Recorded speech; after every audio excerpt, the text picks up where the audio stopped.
Hi guys, my name's Seb Tudor. I'm the man on the Silver Mountain, and welcome back. Now today I wanted to talk about something that I first heard about this when it first came out in like 2015, which was the dating gap, where you had a book called Datanomics that came out, and you've had people considering uh, this on and off since. But again, more recently, just suddenly out of the blue, you had a lot of people. I saw a Reddit thread about it, and I've had people actually come up and ask me about it, considering where I am in this whole thing and some of the work that I've done in the past. Um, and so as a result, like this dating gap thing um, bears some attention, I think, considering there's this sudden resurgence of taking a look at it. And it was a thing put forward in a book called Datanomics, which was apparently a book about hookup culture and stuff like that. And that, in and of itself, rings some alarm bells to me anyway. But hey ho. But ultimately, it's the suggestion that I don't necessarily doubt in regards to the way that it's framed here. But we'll talk about that in a minute. But it's the suggestion that because more women are going to uni than men are these days, for various reasons. There are more female graduates, and they have trouble finding so-called like-minded men, which is actually more a case of they have trouble finding men of equivalent educational, like on paper, educational standard.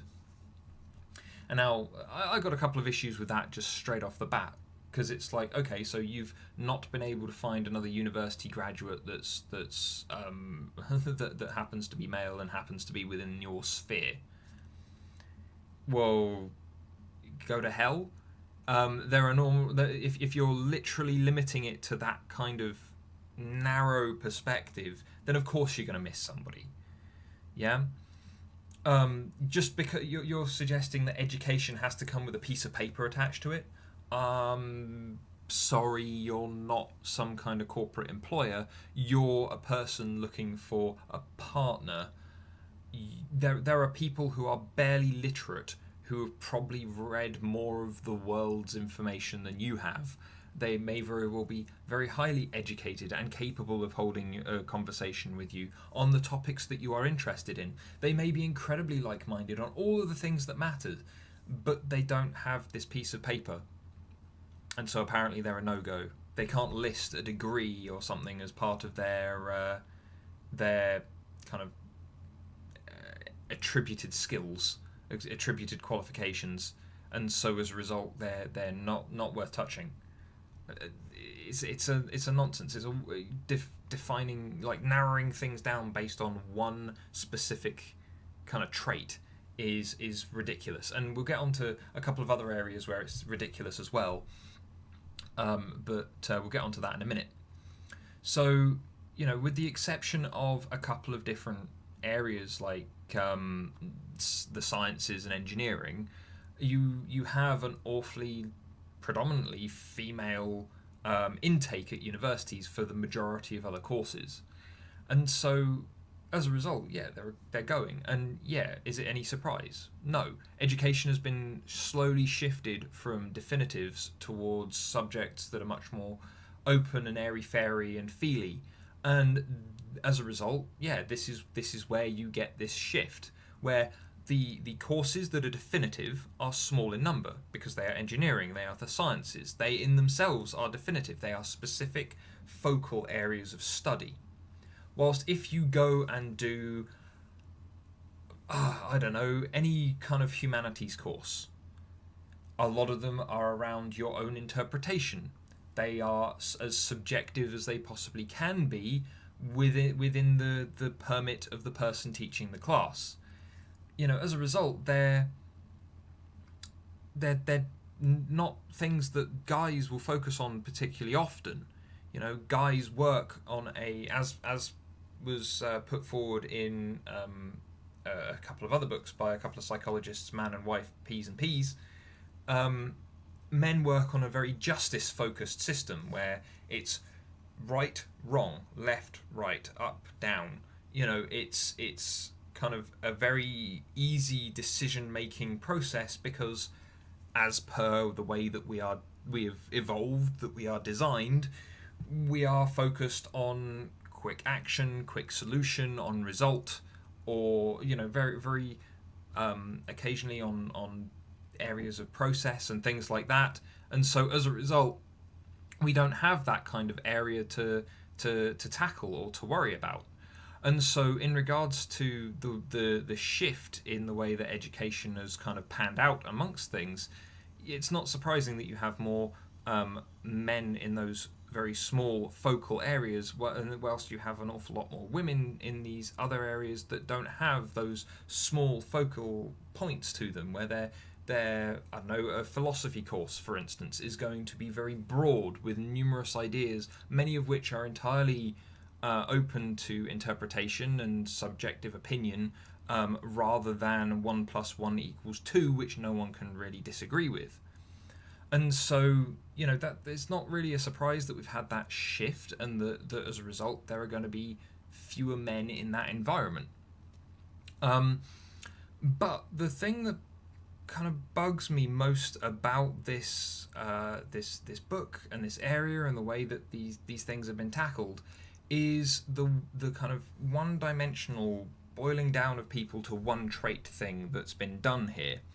Because if you turned around and said, in regards to, I don't know, any other trait, body mass, yeah, how heavy are you?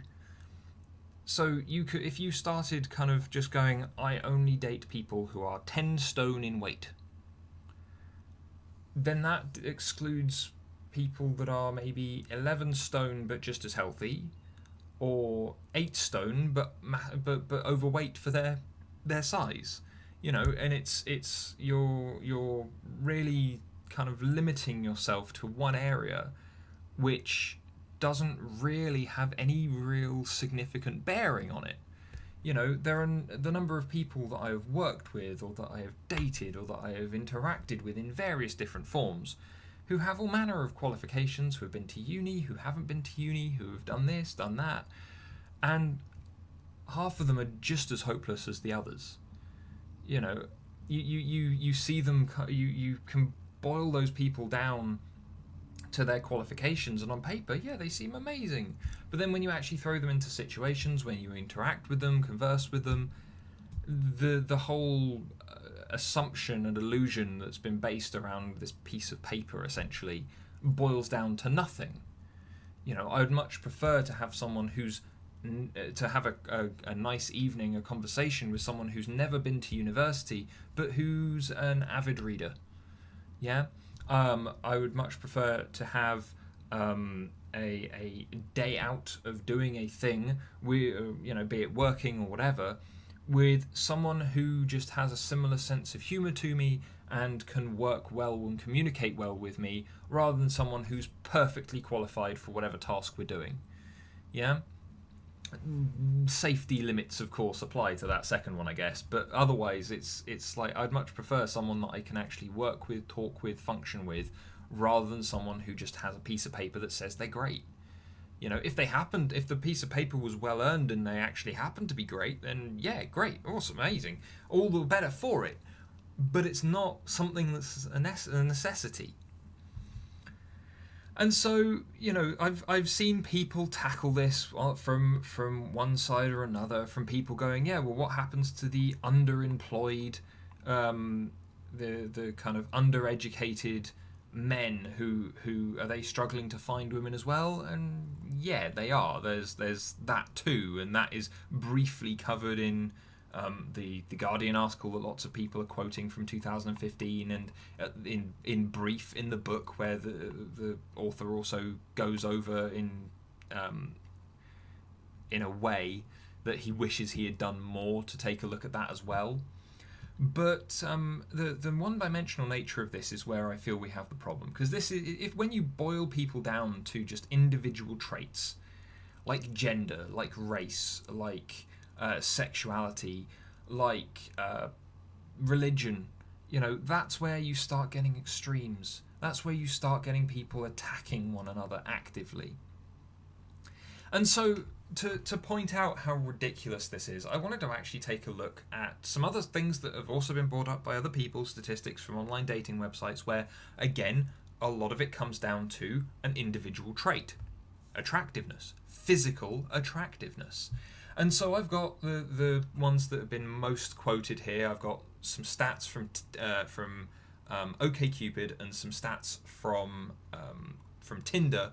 I did look for ones from eHarmony and from Match.com and a couple of others as well, but they didn't seem to be as forthcoming with their stats, which is a bit of a shame, I feel. Just because it would have been these two loads of stats add up, but it would have been really interesting to see if they matched up all the way across the board, or whether there was one or two outliers here and there based on the way their systems work or whatever. But anyway, we'll go through some of these. And so for the most part, they've got distributions of attractiveness, and rather unsurprisingly for men, you've got a very bell curve-esque distribution. Seems a very even and kind of appropriate distribution, where you've got some people who are incredibly unattractive, some people who are incredibly attractive, and then the bulk of people sit in the middle, where they're moderately attractive, moderately unattractive. They're just okay, they're fine. But then the male messaging habits suggest that, yeah, rather unsurprisingly, they are more inclined to message women who are on the more attractive half of the scale. Who'da thunk? That's what attraction is, when the entire focus around these apps is that it's a meat market. Where 2/3 of the male sent messages are going to the top third of women. That's not rocket science. That's not surprising, really. I'm actually, to be fair, after some of the coaching that I've done around online dating and some of the experiments that I've been part of in regards to it with other coaches and so on and so forth, I'm actually kind of surprised that it's that high, that it's actually 2/3 of people sending those messages, of guys sending those messages. With women, though, where the original distribution of just attractiveness was very much a kind of like dull bell curve for men's opinion of women, women seem to see that the majority of men on this is OkCupid, by the way, the majority of men on the site are basically unattractive, and so as a result, we're already seeing that women have this much higher standard on what they find attractive. And to be fair, we would expect to see that. I go back to evolutionary biology a lot, and evolutionary psychology, and so this adds up with that. There was a time when we worked in groups. We had large kind of packs of people, large families, large tribes, and the strongest, most powerful males from amongst the tribe would have numerous females. Yeah, we still see this in other kind of mammalian species, from things like wolves to lions to chimps and gorillas and things, where you've got your alphas and then you've got the rest to a degree. And so, yeah, you would expect women to all flock towards a minority of strong, powerful, desirable males, and then you would have a lot of the weaker males being removed from the gene pool, so that the overall gene pool got strengthened. Unfortunately, we don't live in that world anymore. That's a long time out of date now, considering the modern world. And yet the inclinations from men is that, yeah, okay, some women are just angelic, some women are hideous, but the vast majority are what we'd expect, and that's fair enough. That's an even distribution that you would expect, but also you've got men shooting high. We want those attractive women. Why? Because they're going to give us the best kids. That's the entire focus around all of this. But then in regards to female messaging, you've got women going, well, most men are fucking hideous. But then their messaging habits, because of the way that this works, you've got this very harsh judging of like 80% of men being below or being like worse looking than medium looking, which is pretty mean when you think about it. But then the majority of female messages were sent to people who were just below medium. And so you've got this weird tailing off towards high-end attractiveness, which kind of seems to be a psychological thing where they're holding themselves back, which is a different topic for a different video in the long run. But again, it's that harshness that we are seeing in this other area in the dating gap at the moment. Yeah, that's being described from this book from 2015 that's now being brought up again for some reason. You've got this dating gap where on one metric, on one individual thing, women are being incredibly harsh. Why? Because they're designed to be harsh, but they're not aware of it. And so as a result, you're not seeing the kind of ways that these things pan out. And so you're not seeing the kind of negative end of things until you are only trying to find a partner based on those tiny individual metrics, where women are being incredibly harsh and guys are just kind of being as you'd expect. Yeah, they're seeing everyone on a fairly even distribution, and then they are shooting high. They are being ambitious. They are going for what they like. Women, on the other hand, are, especially at least from the flesh market that is, in this case, OkCupid, they are focused very much more on the fact that everyone is fucking ugly, but they're not going to get any better. So they'll just sit in that gap and deal with it. But let's move on to Tinder, the actual main poster child for hookup culture and for all of these things that we're talking about here, modern dating made real. And now let's take a look at some of their stats, shall we?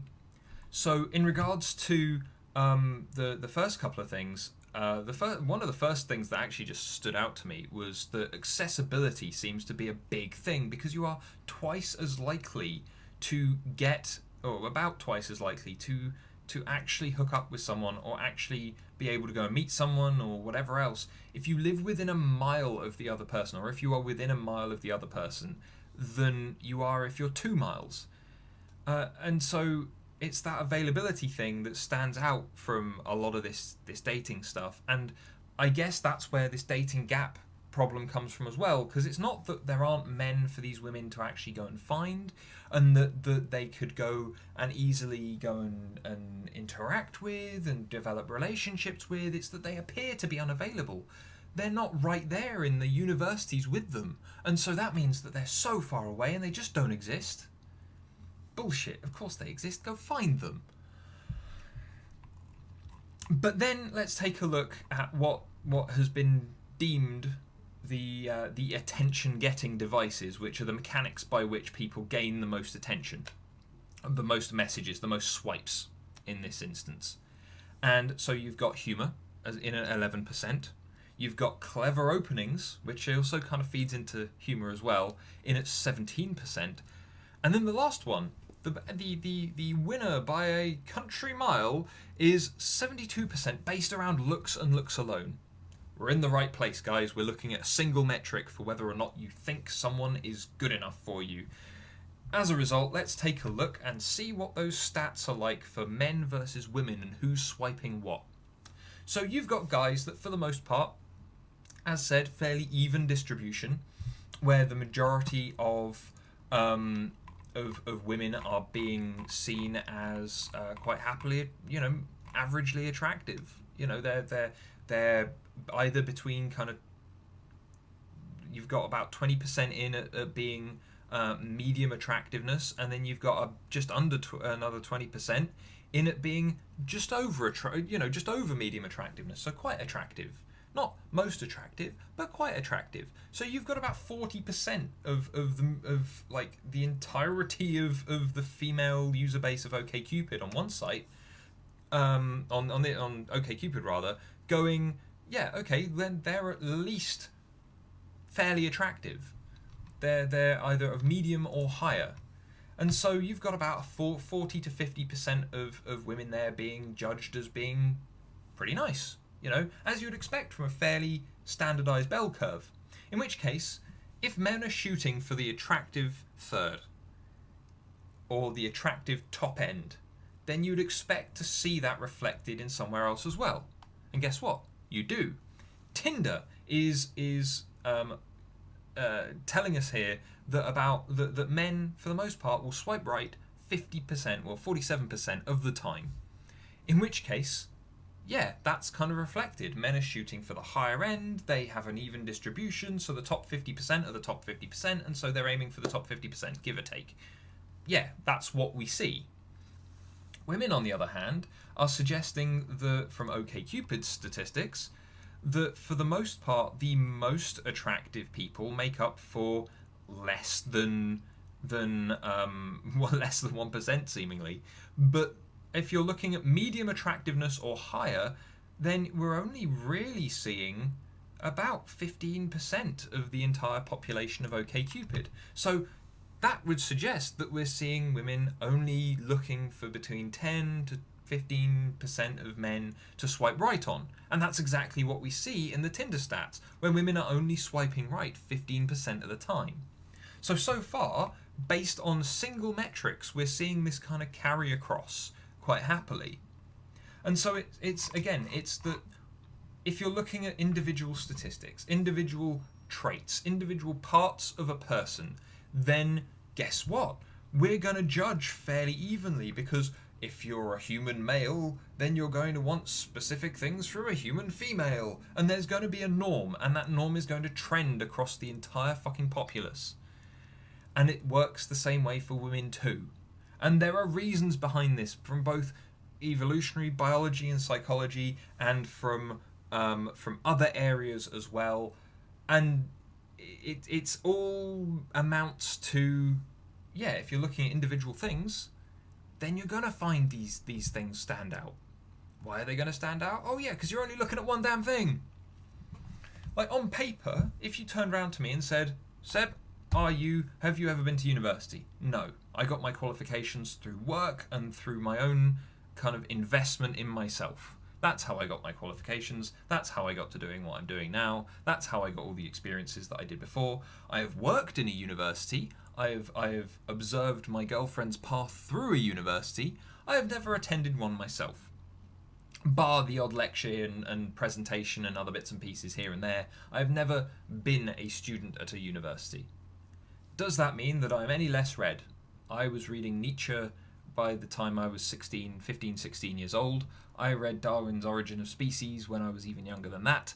And so, no, I would say that I'm quite well read. I do not read as much as I maybe would like to, or that I should still. There are an awfully large number of books that I've still got kicking around that I need to get through at some point. But at the same time, I have read an awful lot. I have a variety of opinions and views that are incredibly well informed in many instances. Not all, but for the most part. And so if you came to me and then went, on attractiveness, what are you? Well, I for the most part look like Sasquatch a lot of the time when I've got the hair and the beard and all that kind of thing.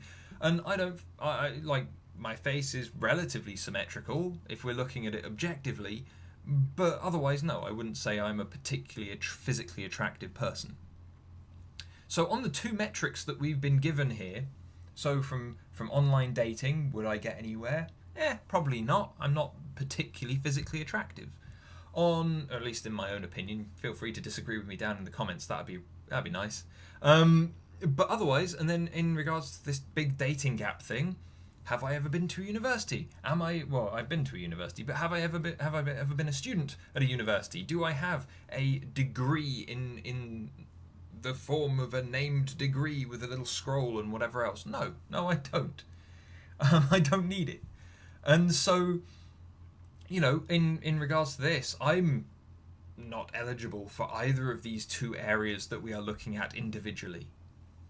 I mean, I have a girlfriend anyway that I'm very much in love with, but that's beside the point. And so looking at this entire situation and going, right, well, if we pick apart people by individual traits, then we all fail. Over time, we are all going to lose out to that. Because somewhere down the line, picking apart one trait from a person at a time, you're going to find something you don't like. What you need to do is accept the people that you are with as a whole and see how they operate, see what they do, see how they interact with you, and what they can bring to your life. Those are the important things. So why are we fucking around with all of this? Guys, people on Reddit that have revived this as of like a month ago or something. It's not worth discussing. I'm in part tempted just to get hold of this book, Datanomics, just to go through it and just break it all down and be like, is it worth listening to? Are there valid points? Are there invalid points? How is this going to work? Because quite frankly, I feel like there are elements of this where the person who did the research and found all of this stuff initially just made an observation. And then people started reading into it, and the guy who made the initial observation has then been picked up and dragged off and has had to continue to run with other bits and pieces to kind of come up with these explanations and things. But the other thing that stands out to me is that the guy that wrote the book was a business journalist. He has no training, no kind of real appreciation for the overarching area that he's discussing here. And chances are, I would imagine, that the guy that wrote the book is on the older side and has probably never used a dating app in and of himself anyway. You know, there's a huge swathe of things here and that can be pulled apart and pulled into question, and it doesn't give the full picture, the same way that if you focus on one individual trait about a person, you will never get the full picture. So if you've read this book, then please leave comments down below. If you feel that you're in a kind of stuck in a rut, then please go back and watch. You know, if you're one of these women who feels that there are no men out there of the caliber that they expect, then firstly, I would say address your expectations. Try and deal with fact and reality. Otherwise, maybe you're just looking in the wrong place.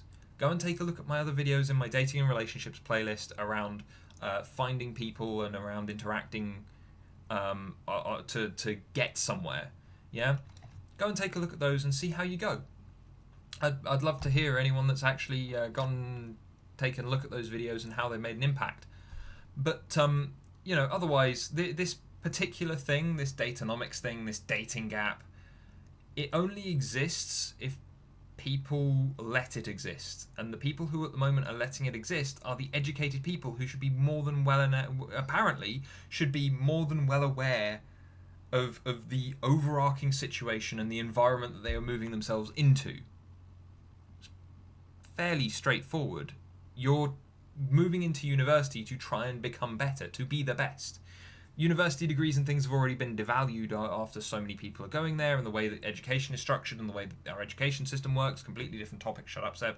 But the issue that we're still seeing is that people then, when they get to those points, when they throw themselves through these systems, often in subjects, as has been stated, that have no real bearing and no real kind of focus and speciality, very limited transferable skills. You know, they are only getting themselves to the top of the ladder that they have decided to start climbing and believe in. They aren't looking at the bigger picture. Their imagination and creativity have been narrowed by their environment, and so it's no surprise that they're missing what's going on here. But anyway, guys, I'd love to hear your thoughts. I'd love to hear what you're thinking and saying around this. I've scanned my way through God knows how much of the Reddit thread that's on this at the moment. And this is daft. A lot of this is easily explained away, and a lot of it just disappears if you actually just open yourself up to the world and acknowledge what else is there, instead of trying to live within your tiny bubble, which is a problem that I am seeing more and more with people that go into academia and then really struggle coming out. And it's a problem that's been talked about ad infinitum in so many different other places anyway. But thank you very much for watching, guys. I'll stop going off on tangents now, and I hope you enjoyed the video. I hope you found it useful for anyone that's seen this pop up and either got worried about it or feel that they're off the hook because, oh, I'm just a victim of the numbers. No, you're a victim of yourself. You control you. You control who you interact with, how you interact with people, and where you go from there. Take ownership, take the initiative, and go and do something about it if you're not happy with it. You know, employ a coach, call me, I've got an email. Feel free to try and to get in touch, and we can arrange sessions. They are arguably costly, but still, if that's something that would help you, then go ahead. But anyway, thank you very much for watching, guys, and I'll see you in the video tomorrow. Take care.